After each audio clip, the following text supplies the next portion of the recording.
Hello students, नर्सरिंग ninth channel पर आप सभी का स्वागत है।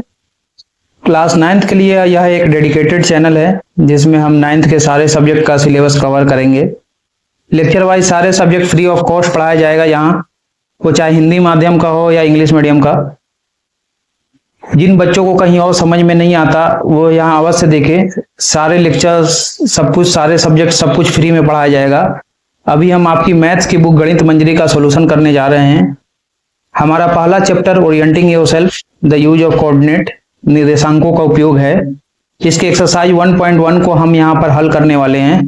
1.1 के सारे प्रश्नों को चलिए हल करते हैं। पहला क्वेश्चन है कि चित्र 1.3 में रियान का कमरा दिखाया गया है। इसके कोनों को बिंदुओं ओ ए बी सी द्वारा चिन्हित किया गया है। तो चलिए ओ ए बी सी हम देखते हैं कहाँ पे मार्क किया है। ये ओ हो गया, ये ए हो गया, ये बी हो गया और ये सी हो गया। ठीक है, बिंदु ओ मूल बिंदु है। चित्र में एक्स अक्ष और वाई अक्ष को चिन्हित किया गया है। यहाँ पे एक्स एक्सिस मार्क कर रखा है। वैसे भी पता है कि आपको लेटी हुई लाइन जो हॉरिजॉन्टल लाइन है वो एक्स एक्सिस होता है, और जो वाई अक्ष है हमारा ये वर्टिकल लाइन होता है। जो क्षैतिज रेखा होती है वो हमारा क्या होती है, वाई अक्ष होता है। ठीक है, बिंदु ओ मूल बिंदु है, ये हमारा ओ है, ये मूल बिंदु है हमारा। अब बोला चित्र 1.3 के आधार पर निम्नलिखित प्रश्नों के उत्तर दीजिए। ठीक है, तो हमने मार्क कर लिया कि ये हमारा ओ बिंदु है, ए बिंदु है, बी बिंदु है, सी बिंदु है। कुछ और बिंदुओं को हम देख लेंगे। देखो यहाँ पे B1 बिंदु है, यहाँ पे B2 बिंदु है, यहाँ पे हमारा D1 हो गया, ये R1 हो गया। R1 का कोऑर्डिनेट हमको दे रखा है 11.5,0 और D1 का कोऑर्डिनेट नहीं देखा है। चलो तो वो फाइंड कर लेंगे। ये हमारा राइट वाल है, यहाँ पे मेंशन कर रखा है, तो ऑब्वियस सी बात है कि इधर वाला क्या हो जाएगा, हमारा लेफ्ट वाला, लेफ्ट वाल। ठीक है, और ये कुछ कॉर्नर और दे रखे हैं। ये S3 है, S2 है, S1 है, S4 है। इसकी आगे जरूरत होगी तो वैसे देखेंगे। अब चलिए यहाँ पे स्टार्ट करते हैं।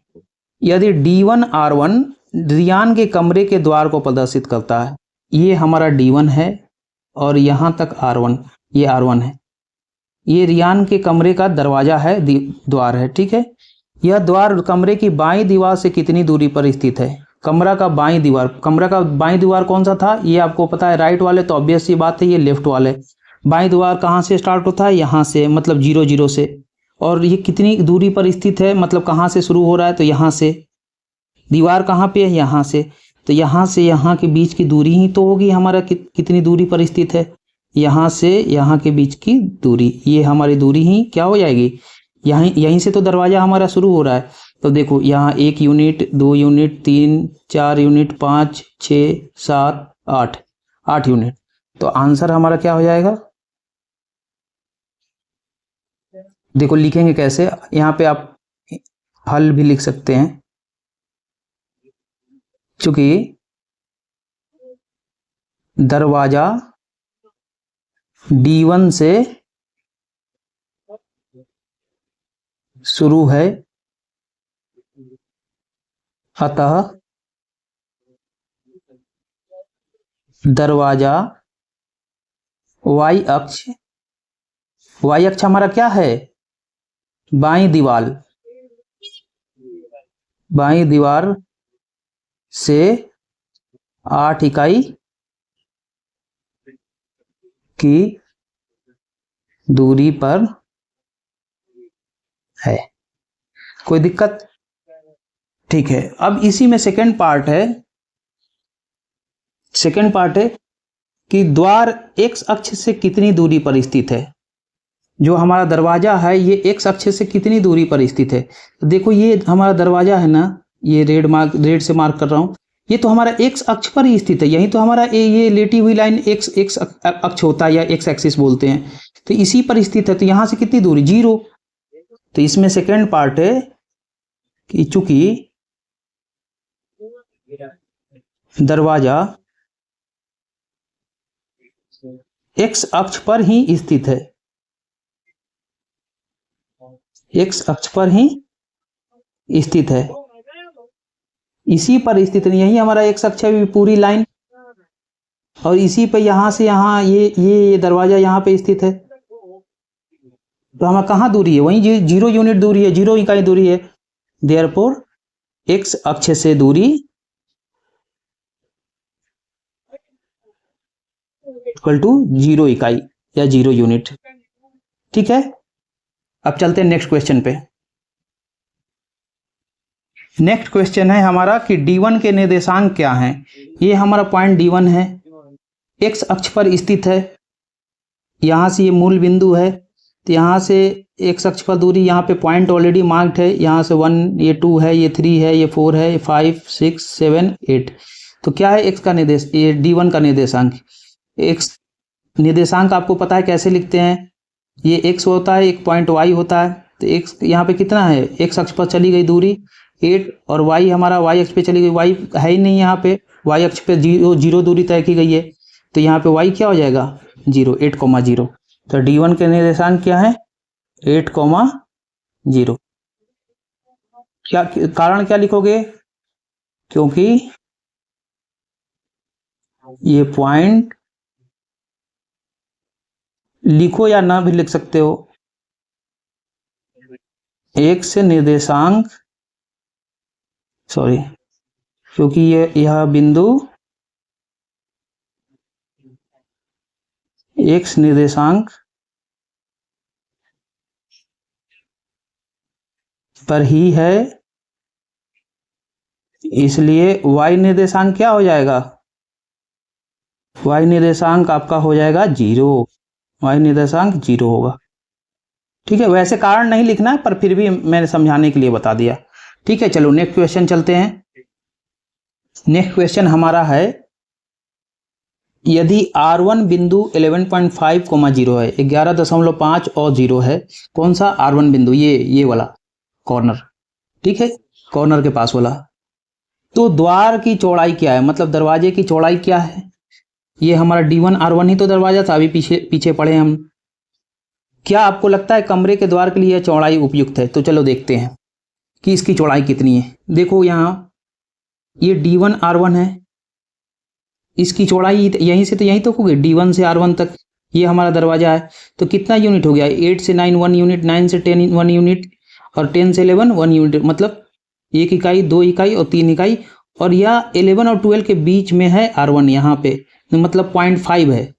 तो कितनी इकाई होगी, 1 इकाई, 2 इकाई, 3 इकाई और ये 0.5, तो 3.5 इकाई हो गई। ठीक है, 3.5 इकाई। इसको हमने यहाँ पे समझाया अच्छे से विजुलाइज के लिए कि देखो 8 से 9 ये D1 कोऑर्डिनेट था हमारा, ये 1 इकाई, यहाँ से यहाँ 2 दूसरी इकाई, ये तीसरी, और यहाँ पे 0.5। तो कैसे निकालेंगे, यहाँ से 1 + 1 + 1 अब प्लस ये 0.5, तो ये हमारी दरवाजे की चौड़ाई कितनी होगी, 3.5 इकाई या यूनिट जो बोलो। ठीक है, अब इसको मैथमेटिकली आपको सॉल्यूशन में लिखना कैसे है, तो यहाँ पे लिखना कि दिया है D1 हमारा क्या दिया हुआ है 8,0, आपने पीछे भी फाइंड किया हुआ है पहले। R1 क्या दिया हुआ है हमारा 11.5, ठीक है। तो दरवाजे या द्वार की चौड़ाई इज इक्वल टू क्या लिखेंगे, देखो यहाँ पे ये हमारा x लाइन है ना, ये x एक्सिस है, यहाँ पे 8 है, 0, ये 11.5, 0 है। तो यहाँ से यहाँ चौड़ाई क्या हो जाएगी, यहाँ से यहाँ चली गई दूरी, तो ये हमारा तो y कोऑर्डिनेट यहाँ पे 0 है, y निर्देशांक 0 है, मतलब x अक्ष वाला हम माइनस कर देंगे, 8 से 11.5 चला गया, तो 8 से 11.5 चला गया, तो इसको निकालते कैसे हैं मैथमेटिकली, 11.5 में से 8 माइनस करते हैं, तो क्या आ जाएगा यहाँ पे 3.5। तो यहाँ पे दरवाजे की चौड़ाई हम लिख देंगे 11.5 माइनस 8 इक्वल टू हो गया 3.5 यूनिट या इकाई। ठीक है, अब ये बोल रहा है कि क्या आपको लगता है कि यह कमरे के द्वार के लिए यह चौड़ाई उपयुक्त है, तो इसको कैसे देखेंगे, देखो मेरे देखने से तो ये बिल्कुल उपयुक्त है, सफिशिएंट है ये। ठीक है, फिर भी इसको देखते हैं, देखो एक लॉजिकली तौर पे भी देखते हैं कि लॉजिकली कैसे देखेंगे। देखो इसकी चौड़ाई हमारी आई लगभग कितनी फीट, सॉरी 3.5 यूनिट। ठीक है, हम देखेंगे इसके अंदर जो सामान है वो इसके थ्रू अंदर जा सकता है कि नहीं। तो देखो लॉजिकली देखा जाए तो यहाँ पे है ना, देखो ये बेड की चौड़ाई है कितनी है, 1 यूनिट 2 यूनिट 3 यूनिट, कितनी है चौड़ाई इसकी 3 यूनिट 3 इकाई, और इसकी चौड़ाई कितनी है 3.5 इकाई। इसका मतलब इसके अंदर से बेड आसानी से चला जाएगा ये लॉजिकली देखा जाए तो इसलिए क्या है ये सफिशियंट है, इनफ है। तो हम क्या लिख देंगे, देयरफॉर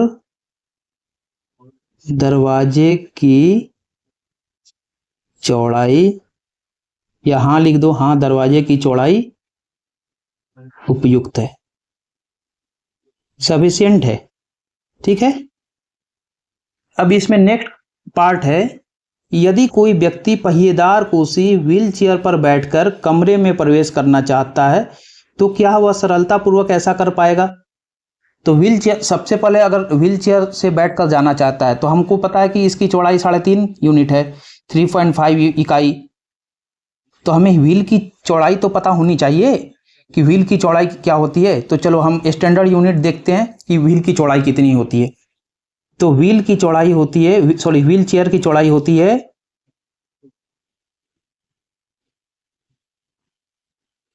लगभग 32 इंच। ठीक है, इससे ज़्यादा नहीं होता, इससे कम ही होता है। ठीक है, तो मैक्सिमम इतना होता है। ठीक है, अब रूम को हम है ना 3.5 इकाई 32 इंच, तो हम कैसे कंपेयर करेंगे, तो पहले हम रूम के चौड़ाई को 3.5 इकाई को हम क्या करेंगे, कन्वर्ट करेंगे किस में, इंच में, तब तो कंपेयर कर पाएंगे। तो यहां पे मान लो कि माना कि 1 फीट या 1 फुट बराबर, माना नहीं है, 1 फुट बराबर 12 इंच होता ही है। ठीक है, देयरफॉर दरवाजा की चौड़ाई कितनी हो जाएगी इंच में, दरवाजा हमारा कितना फुट आया था 3.5 फुट,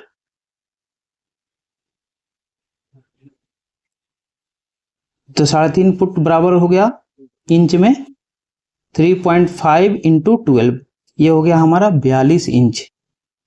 42 इंच हमारी क्या आ गई इंच में। दरवाजे की चौड़ाई तो हम लोग इकाई में निकाल लेते, 3.5 इकाई बोलो या 3.5 फीट बोलो, क्योंकि 1 इंच बराबर एक इकाई बराबर 1 फीट हमने लिया था, तो 42 इंच आ गया। ठीक है, तो यहाँ पे हम क्या देखेंगे कि व्हील चेयर की लंबाई क्लियरली है, अतः यहाँ पे क्या दिखेंगे,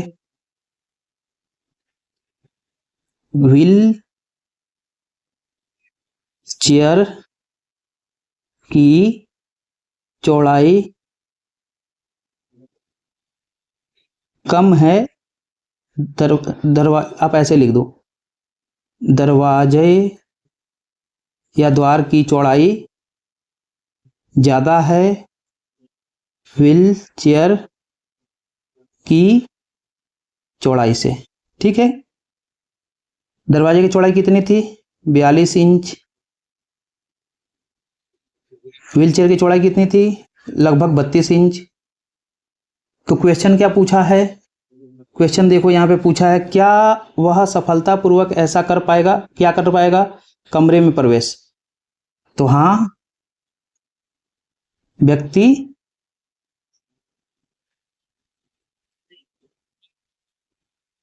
सफलतापूर्वक कमरे में प्रवेश कर लेगा। अरे बस में दरवाजे की चौड़ाई जो हमारी आई वो कितनी आई इंच में 42 इंच, फीट में कितनी थी 3.5 फीट, और व्हील चेयर की चौड़ाई कितनी होती है 32 इंच। तो 42 इंच ऑब्वियस है कि दरवाजे की चौड़ाई ज्यादा है, तो इसमें आराम से व्हील चेयर घुस जाएगा, तो व्यक्ति क्या होगा सफलतापूर्वक प्रवेश कर लेगा। क्वेश्चन समझ में आ गया। नेक्स्ट क्वेश्चन चले, चलो नेक्स्ट क्वेश्चन चलो नेक्स्ट क्वेश्चन है हमारा, यदि B1 कोऑर्डिनेट दे रखा है, निर्देशांक दे रखा है 0,1.5 और B2 के निर्देशांक दे रखे हैं 0,4, स्नान गृह बाथरूम होता है, बाथरूम के द्वार की सीमा के अंतिम बिंदुओं को प्रदर्शित करते हैं। देखो B1 कहाँ है, ये है हमारा B1, यहाँ पे क्या है B2, यहाँ से B1 और ये B2। ठीक है, ये किसका बाथरूम का, स्नान गृह का क्या है, ये बाथरूम का दरवाजा है, ये B1 और B2। ठीक है, तो क्या स्नान गृह का द्वार, बाथरूम का द्वार है जो दरवाजा है, कमरे के दरवाजा की तुलना में संकीर्ण है या अधिक चौड़ा है? कमरे का दरवाजा कौन सा था? ये वाला। कितना आया था पहले? 3.5 इकाई, 3.5 इकाई, ठीक है। अब ये बाथरूम का दरवाजा की चौड़ाई हमें पता करेंगे कितना है, तब कंपेयर करेंगे, तुलना करेंगे और तब पता करेंगे कि है ना कौन ज़्यादा चौड़ा है या कौन ज़्यादा पतला है या संकीर्ण है, ठीक है। तो चलो देखते हैं। देखो यहाँ से यहाँ ये y अक्ष पर स्थित है, तो y अक्ष पे पहले हम लॉजिकली समझते हैं। देखो ये हमारा कौन, ये 1 है, ये 1.5 है, ये 2 है। b1 हमारा कहाँ पे स्थित है? b1 का कोऑर्डिनेट है 0,1.5। देखो यहाँ पे दिया हुआ है, गिवन भी है। तो b1 हमारा 1.5 पे है, ठीक है, ये 1.5 है। और b2 हमारा 4, कोऑर्डिनेट इसका हो गया 0,4। ये क्या हो गया? 0,1.5। आपको पता होगा कि y एक्सिस पर x कोऑर्डिनेट क्या होता है? हमारा 0 होता है। ये y एक्सिस है या y अक्ष है, तो इस पे x कोऑर्डिनेट हमारा क्या हो जाएगा? 0। y हमारा क्या होगा? y का कुछ वैल्यू होगा, जितनी दूरी इस पे तय की गई होगी। देखो 1.5 है तो 1.5 है। अब हम यहाँ पे दूरी कैसे निकालेंगे? तो दूरी देखो, यहाँ से यहाँ चला 1.5 पे है, यहाँ से इसकी चौड़ाई कितनी? यहाँ पे 0.5, ये 1 और ये 1, कितना होगा? 2 और 0.5। लॉजिक यहाँ पे समझ लो, डिटेल्स में हमने अलग से ड्रॉ किया हुआ है। देखो यहाँ पे b1 का कोऑर्डिनेट, यहाँ से दरवाजा शुरू होता है बाथरूम का, यहाँ पे 0.5 है, या ये 0,1.5 पे, तो यह कितना है? आधा है 0.5। 0.5 का मतलब आधा। ये पूरा 1 यूनिट, 2 से 3 गया ना, और ये क्या गया? 1.5 से 2 गया, तो ये क्या है? आधा। 1.5 से 2 कितना? 0.5, मतलब आधा। ये 1 यूनिट और एक ये यूनिट, कितने हो गए? 2 यूनिट और ये आधा यूनिट, कितना हो गया? 3 यूनिट। 1 प्लस ये 1 प्लस ये 0.5, 1 प्लस 1 प्लस 0.5, ये हमारा 2.5 यूनिट हो गया, 2.5 इकाई हो गया ये चौड़ाई। ऐसे देखा जाए तो यहाँ पे भी कैसे विजुलाइज करेंगे? देखो ये कहाँ पे स्थित है? 1.5 पे। यहाँ से यहाँ चले कितना? आधा। आधा का मतलब 0.5। यहाँ से यहाँ चले 1, यहाँ से यहाँ चले 1, तो 1 1 2 और ये आधा 0.5, 2.5, ठीक है।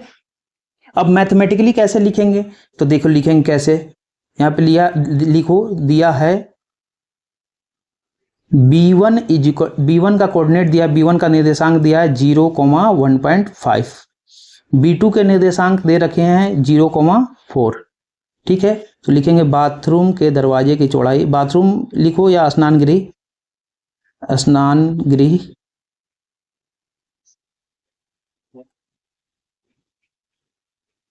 स्नान गृह के दरवाजे की चौड़ाई कितनी? ये 1.5 से 4 तक चली गई दूरी ही तो है ना, तो क्या हो जाएगा? 4 माइनस 1.5, ठीक है। एक लाइन है, यहाँ पे 4 है, ये 1.5 है, तो यहाँ से यहाँ कितनी दूरी हो जाएगी? ये 4 में से 1.5 माइनस कर देंगे, वहीं तो हो जाएगा ना, तो हमारा 2.5 इकाई हो जाएगा, ठीक है, इकाई या यूनिट, ठीक है। अब हमको कंपेयर करना है कि स्नान गृह का द्वार कमरे के द्वार की तुलना में संकीर्ण है या नहीं। तो कमरे का द्वार कौन सा था? ये D1 से लेके R1 तक, अभी हमने पहले निकाला हुआ पिछले क्वेश्चन में। ये कितना इकाई था? 3.5 इकाई। और हमारा बाथरूम के बाथरूम के दरवाजे की चौड़ाई कितनी आ गई? 2.5 इकाई। तो कौन सा अधिक चौड़ा है? ऑब्वियस सी बात है कि दरवाजे की ये रूम के दरवाजे की चौड़ाई क्या है? अधिक है। तो यहाँ पे लिखेंगे रूम के या कमरे के, रूम बोलो या कमरा बोलो, कमरा के दरवाजे की चौड़ाई कितना था? 3.5, 3.5 इकाई। तो क्लियरली है कि 3.5 ग्रेटर देन 2.5, बड़ा है, मतलब ये क्या है? रूम के दरवाजा क्या है? चौड़ा है। तो यहाँ पे लिख दो स्नान गृह के दरवाजे की चौड़ाई संकीर्ण है। ठीक है, अब चलो नेक्स्ट क्वेश्चन चलते हैं। नेक्स्ट क्वेश्चन है, सोचिए और विचारिए। ये आपके एग्जाम पॉइंट ऑफ व्यू से नहीं है, बस आपको थिंकिंग करना है। किसी कमरे के द्वार के लिए मानक चौड़ाई क्या है? अपने घर और विद्यालय के परिवेश में देखिए। तो ये तो आपको ऑब्जर्व करना, फिर भी मैं मानक चौड़ाई बता देता हूँ। मानक चौड़ाई आपको जो नॉर्मल बेडरूम होता है जिसमें हम लोग सोते हैं 3 फीट का होता है। ठीक है, इंच में बोले तो 36 इंच का ये लगभग में होता है। ठीक है, कुछ बाथरूम और शौचालय के अलग होता है, लेकिन ये कमरे के द्वार के लिए, ठीक है, जो हमारा कमरा है उसका, जो हमारा बेडरूम का कमरा है उसका जो स्टैंडर्ड साइज है, मानक चौड़ाई है, वो कितनी होती है? 36 इंच। और जो मेन डोर है, जो मुख्य प्रवेश द्वार है, जो मेन डोर है, वो हमारा होता है 3.5 फीट से लेके 4 फीट तक। ठीक है, सेकंड इसमें है, सोचिए और विचारिए में, क्या आपके विद्यालय के द्वारा व्हील चेयर पर बैठे व्यक्ति, क्या आपके विद्यालय के द्वार व्हील चेयर पर बैठे व्यक्तियों के लिए उपयुक्त है? तो आप अपने स्कूल में ऑब्जर्व कीजिएगा, अवलोकन कीजिए वहां पर, और पता कीजिए कि क्या व्हील चेयर पे बैठ जाने वाले व्यक्तियों या विद्यार्थियों के लिए उपयुक्त है या नहीं। और अपने टीचरों में अवेयरनेस जगाइए, जो हमारे स्कूल के आपके टीचर हैं या मैनेजमेंट है। नेक्स्ट है, वाई अक्ष पर किसी बिंदु का एक्स निर्देशांक क्या होता है? वाई अक्ष पर एक्स निर्देशांक क्या होता है? हमारा पता है, ये खड़ी लाइन वाई एक्सिस होती है, ये लेटी line horizontal line x axis होता है। ये 1 मान लीजिए, यहाँ पे 2, ये 3, यहाँ पे लगभग 1, ये 2, 3। ये कोऑर्डिनेट इसका क्या हो जाएगा? इसके निर्देशांक क्या हो जाएंगे वाई में? ये मान लो कि यहाँ पे ही कोई पॉइंट स्थित है, इस वाई अक्ष पे ही, वाई अक्ष पर किसी बिंदु का निर्देशांक, तो इसका पॉइंट क्या हो जाएगा? 0,1। इसका क्या हो जाएगा? 2,0। इस लाइन पे, ये लाइन पे वाई अक्ष पर ही 0,3। ठीक है, सॉरी, यहाँ पे 0,2 होगा। ठीक है, तो आप देख रहे हैं कि है ना, ये वाई अक्ष पर एक्स एक्सिस क्या होता है, एक्स निर्देशांक क्या हो जा रहा है? हमेशा 0 आ रहा है, हमेशा 0 आ रहा है। ठीक है, और हमेशा होता ही है कि वाई अक्ष पर हमारा इसी पॉइंट पर, अगर वाई अक्ष पर ही कोई पॉइंट लेते हैं तो हमारा एक्स अक्ष क्या आएगा? 0। उसी तरह से यहाँ पे हम यहाँ पे कोई पॉइंट लेते हैं एक्स अक्ष पर या एक्स एक्सिस पर, मान लीजिए ये 1 है, तो वाई एक्सिस यहाँ पे क्या आएगा? वाई का पॉइंट क्या आएगा? यहाँ पे 0, वाई निर्देशांक 0 आ जाएगा। ठीक है, तो एक्स अक्ष पर किसी बिंदु का, वाई अक्ष पर किसी बिंदु का एक्स निर्देशांक क्या है? तो 0। ठीक है, क्या एक्स अक्ष पर किसी बिंदु के लिए समान व्यापीकरण किया जा सकता है?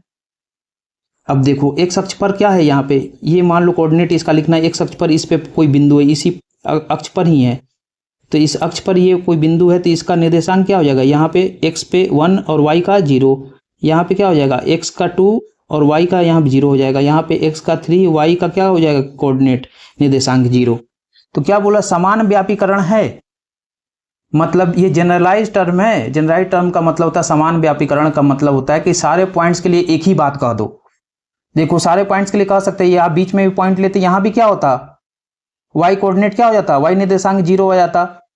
यहाँ भी लेते वाई निर्देशांक 0 हो जाता, यहाँ भी लेते वाई निर्देशांक 0 आ जाता। तो एक्स अक्ष पर किसी बिंदु के लिए समान व्यापीकरण किया जा सकता है, तो क्या हो जाएगा? हाँ, किया जा सकता है। क्यों? जैसे वाई अक्ष पर एक्स निर्देशांक क्या आ रहा है? 0।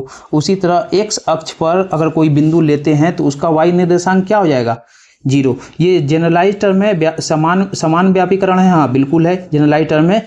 एक्स अक्ष पर किसी भी बिंदु के लिए बोला जा सकता है, मतलब सारे पॉइंट्स के लिए एक ही बात कह दी गई। ये सारे पॉइंट्स है ना, इस पे कोई भी पॉइंट्स के लिए एक ही बात है कि एक्स अक्ष पर यहाँ पे कोई भी पॉइंट ले, इसका वाई निर्देशांक क्या होगा? 0 होगा। आ रही है बात समझ में? चलो अब नेक्स्ट चलते हैं। क्या बिंदु क्यू वाई कॉमा एक्स कभी भी बिंदु पी एक्स कॉमा वाई के संपाती होता है? संपाती का मतलब क्या होता है? एक के ऊपर एक। मान लो ये बिंदु है, इसके ऊपर कोई ये बिंदु या एक लाइन है, इस लाइन के ऊपर कोई एक लाइन, ये संपाती होता है या कोइंसाइड होता है। ठीक है, चलो तो इस पॉइंट को हम एग्जांपल से समझते हैं। इसको लेट कर लो। लेट क्या दे रखा है, क्यू वाई कॉमा एक्स है, हम वैल्यू लेके तुम्हें बताएंगे। और पी का बिंदु दे रखा है, कोऑर्डिनेट दे रखा है एक्स कॉमा वाई। ठीक है, तो हम कोई वैल्यू लेके तुम्हें दिखाते हैं।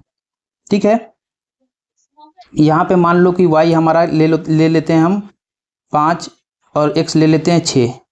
तो इसको हम इंटरचेंज कर लिए, यहाँ पे एक्स पहले वाई बाद में, तो एक्स यहाँ पे कितना हो जाएगा, एक्स हमारा यहाँ पे 6 है तो यहाँ पे 6 पहले आ जाएगा, यहाँ पे वाई 5 है 5 ले लिया, यहाँ पे वाई वहीं सेम 5 और 6। अब ये देखते हैं संपाती होता है या नहीं, पहले देखते हैं। देखो यहाँ पे ये हमारा क्यू पॉइंट आया 5,6, क्यू का निर्देशांक और पी का निर्देशांक 6,5। तो देखो यहाँ पे 5,6 एक देखते हैं कहाँ पे हो रहा है। देखो 5,6 ये किसका निर्देशांक था, क्यू का, ये मान लो क्यू है। और पी का निर्देशांक क्या था 6,5, ये पी है 6,5। देखो ये ग्राफ में 6 वाई अक्ष पर चली गई दूरी, एक्स अक्ष पर चली गई दूरी 6, तो ये 6 हो गया। और ये 5 क्या होता है, वाई अक्ष पर चली गई दूरी, तो यहाँ पे 5, यहाँ 1, ऐसे ऐसे, ये वाई अक्ष पर चली गई दूरी होता है यहाँ 5। ठीक है, एक्स और वाई कोऑर्डिनेट लिखने तो आता है ना। एक्स ये हमारा क्या होता है, ये एक्स और वाई है, तो ये एक्स क्या होता है, एक्स पर चली गई दूरी, ये क्या होता है वाई, वाई अक्ष पर कितने चले। ठीक है, तो ये 6 और ये 5। ठीक है, क्या ये संपाती है, देखो ये पॉइंट बिल्कुल अलग है, ये पॉइंट बिल्कुल अलग है, संपाती है क्या, तो इस केस में तो नहीं है। क्वेश्चन क्या बोल रहा है कि क्या बिंदु कभी भी बिंदु इतना एक्स कोमा वाई के संपाती है कभी भी। तो चलो एक और केस देखते हैं, इस केस में तो नहीं हुआ। अब हम देखते हैं कि एक्स कोमा वाई हम ले लेते हैं 2,2,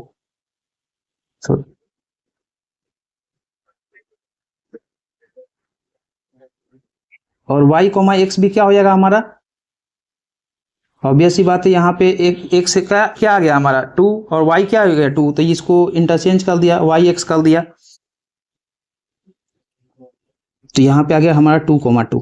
अब इन दोनों पॉइंट को लो, एक्स कोमा वाई, ये हमारा हो गया एक्स कोमा वाई,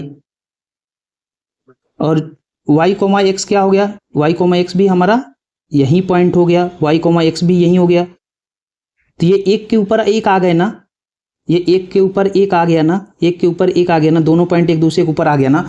तो सिर्फ और सिर्फ एक ही केस में होगा, कब होगा, दिख गया ना, सिर्फ और सिर्फ एक ही केस में होगा कि जब x और y बराबर हों। देखो x की जगह हमने 2 लिया था, y की जगह 2 लिया था, तब हमारा क्या आ गया था, तो y और x क्या हो जाएगा, ये भी 2 और 2 हो गया, तो हमारे एक पॉइंट के ऊपर दूसरा पॉइंट आ जा रहा है, संपाती हो जा रहा है। तो संपाती क्या होगा, सिर्फ और सिर्फ एक केस में होगा। अपने उत्तर को प्रमाणित कीजिए, हमने प्रमाणित करके दिखा दिया। ठीक है, तो कभी भी, हाँ क्या क्या लिखोगे यहाँ पे, हाँ ऐसा, ये थर्ड का आंसर, ऐसा तब होगा जब x बराबर y हो। ठीक है, आया समझ में। चले नेक्स्ट, चलो नेक्स्ट क्वेश्चन इसी अभी थर्ड वाले कॉन्सेप्ट के ही बेस पे है। यदि x not is equal to y, x y के बराबर नहीं है, तो x comma y, y comma x नहीं होगा। हाँ ये सही बात है, अभी हमने एग्जांपल दिखाया कि q पॉइंट लिया था, y कोमा एक्स लिया था, एग्जांपल में हमने इसको 5 लिया था, इसको 6 लिया था, और ये y कोमा एक्स हमने लिया था, ये क्या हो जाएगा y कोमा एक्स 6,5। और ये पॉइंट क्या होता है, इक्वल टू नहीं होता, ये अलग निर्देशांक है, ये अलग निर्देशांक है। आई बात समझ में। और x comma y equal to y comma x केवल तभी होगा जब y x equal to y होगा। अभी हमने बताया कि ये ऐसा तब होता है ना, जब इक्वल टू कब होता है, जब x इक्वल टू वाई आता है। तो ये थर्ड का ही आंसर है, थर्ड का ही एक्सप्लेनेशन है, 4 एक प्रकार से समझ में आया। x comma y, y comma x केवल तभी होगा जब x और y बराबर हो। हमने बताया कि पॉइंट लेके बताया था कि देखो x और y हम 2,2 ले लिए, जब दोनों बराबर ले लिए तो y कोमा एक्स भी क्या हो जाएगा हमारा 2,2। अब इन दोनों को हम ग्राफ पे प्लॉट करेंगे, तो प्लॉट किया तो क्या आ जाएगा, दोनों संपाती आ रहे थे। ठीक है, अब ये x, y और y, x केवल तब भी होगा जब x और y बराबर हों। ये वाला केस भी हमने समझा दिया। तो क्या यह सत्य है? हाँ, यह सत्य है।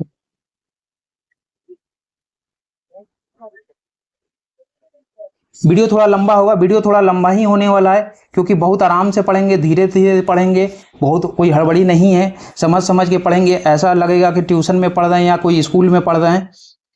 ऑनलाइन बहुत सारे टीचर, जो योग्य टीचर है, नो डाउट वो लोग अच्छे से समझाया है, पढ़ाया भी उन्होंने अच्छे से। पर मुझे लगता है कि जल्दीबाजी के चक्कर में बच्चे समझ नहीं पाते हैं। ऑनलाइन बहुत सारे बच्चों को समझ में नहीं आता है। मुझे लगता है कि आपको इन मेरे वीडियो से हेल्प मिला होगा। लाइक, कमेंट, शेयर कीजिए, सब्सक्राइब कीजिए, और कोई दिक्कत हो तो आप पहले कमेंट में शेयर कर सकते हैं। Thank you very much, have a nice day.